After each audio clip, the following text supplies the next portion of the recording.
Hello, everyone, and welcome back to the FRC Historian. As we celebrate the more advanced into deep space, already completing week 2 by now, I would like to commemorate the teams who I saw as the most dominating over the last 10 years of FRC, starting with Lunacy, which completely changed the field, all the way up to Power Up last year, so we can see who dominated those games, and also so we can see who we think is going to dominate 2019. Of course, there are many candidates right now after the first 2 weeks for who we think is going to dominate 2019. So please let me know your thoughts below. I'm going to start with 2009 Lunacy.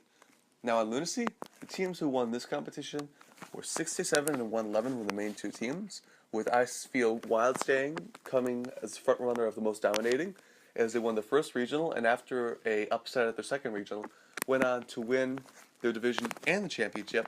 And one of the things I saw about them was part of the game was resource collection, and in conjunction with their intake as well as their human players' ability, they were able to fill up their robot very early in the match, and in Einstein Field, even Daber's 247 couldn't play effective enough defense on them to even stop them from losing one match in Einstein, which didn't happen. So now we're going to move on to 2010, Breakaway.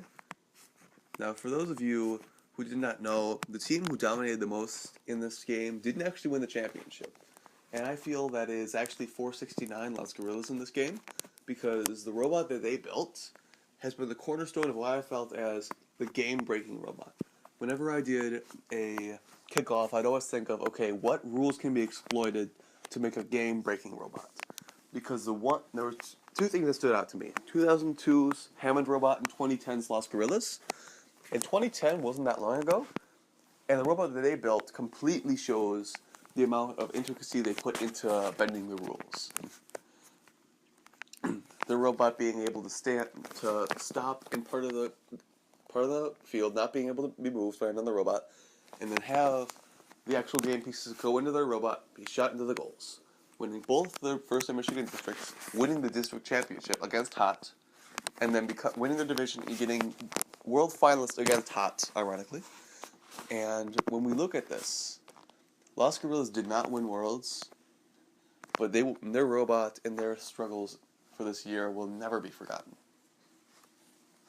Now let's move on to 2011 Logo Motion, where, as you all know, teams 254, the Cheesy Poofs, 111 Wild Staying, they were in there again, and 973, the Greybots, all won Worlds.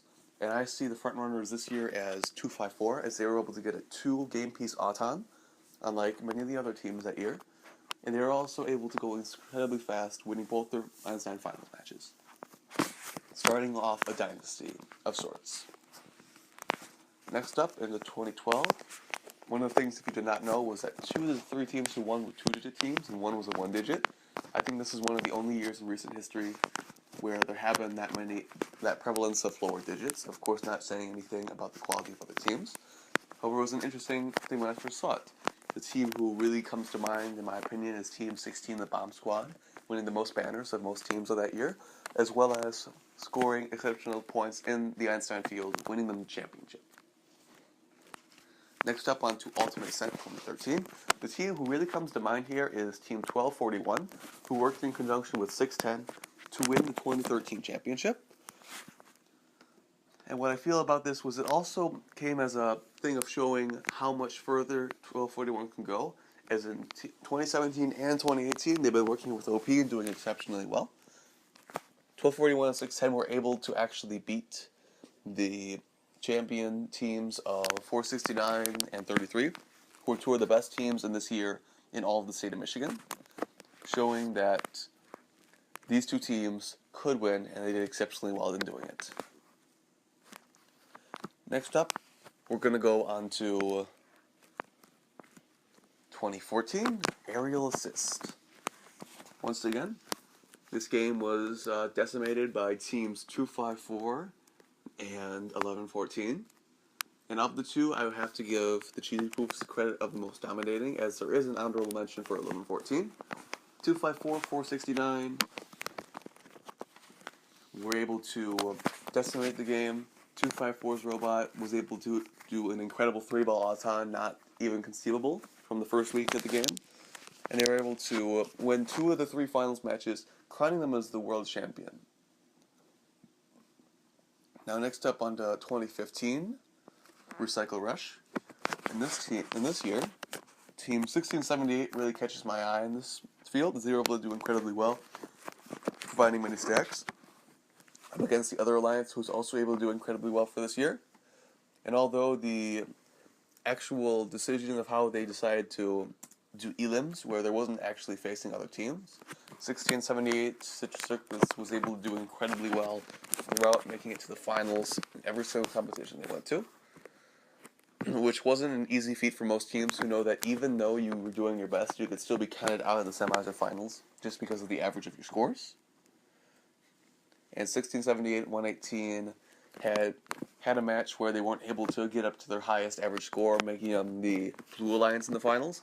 Yet able to win with scores of 253 and 246 against the Red Alliance, High Rollers 28-26 and 25-12. Next up onto 2016, Stronghold. Now the team who I feel really decimates this game is due to one feature about their robot that I found fascinating when watching the Carver field. This team being Beachbots. Now for the Beachbots, sadly this being their final season, I'd like to commemorate their 2016 win, where they were able to win the Ventura Regional, finalists at their first regional. They won the Carver Division as ranked 2, and then they went on to the Einstein field, where they actually went 6-3, losing one match in each of the levels.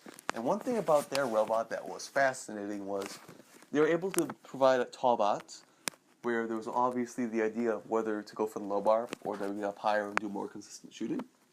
They decided to do both, making themselves a tall bot in shooting, but able to completely collapse their design, be able to go under the low bar. And every single time that they fell over, they were able to influence their own robot's mass to get back up and climb, which was significant and amazing. But my favorite thing about that robot was when they were climbing, they were able to shoot one more boulder, which was fascinating. Next up on to 2017. Now the team who I feel was able to do incredibly well in this department was Team Titanium, becoming the finalists in 2017 St. Louis, where this team, part of the Darwin Alliance, did exceptionally well in 2017. Actually had what I felt the best shooter in the world that year, east of the Mississippi, and actually only lost to the Cheesy Poofs and Strike Force by only a few points in the finals matches. Now finally into 2018, this is obviously the Cheesy Poofs who had the most decimating robot with Lockdown, not losing a single match until the off-season. But in both the regionals and the World Championship, they were able to easily push through and win everything with their alliance partners of 140, with their alliance partner of 148 in Einstein, making it look easy to win Worlds. Now on to 2019. Honestly, don't know yet. Let me know your comments below. And if you have any ideas of what you want me to cover, please let me know. Because if you have any ideas you want me to show, I'd be happy to research them and look over them. For example, the Lincoln one was fun because I never knew about the upset in Lincoln in the quarterfinals. So I will be covering the rest of the Week 2 events later today, as they will be finishing, and leaving the Israeli Week 3 event to next week, where it can more easily be covered. So thank you all for listening. If you have any other ideas, let me know in the comments below, and thank you.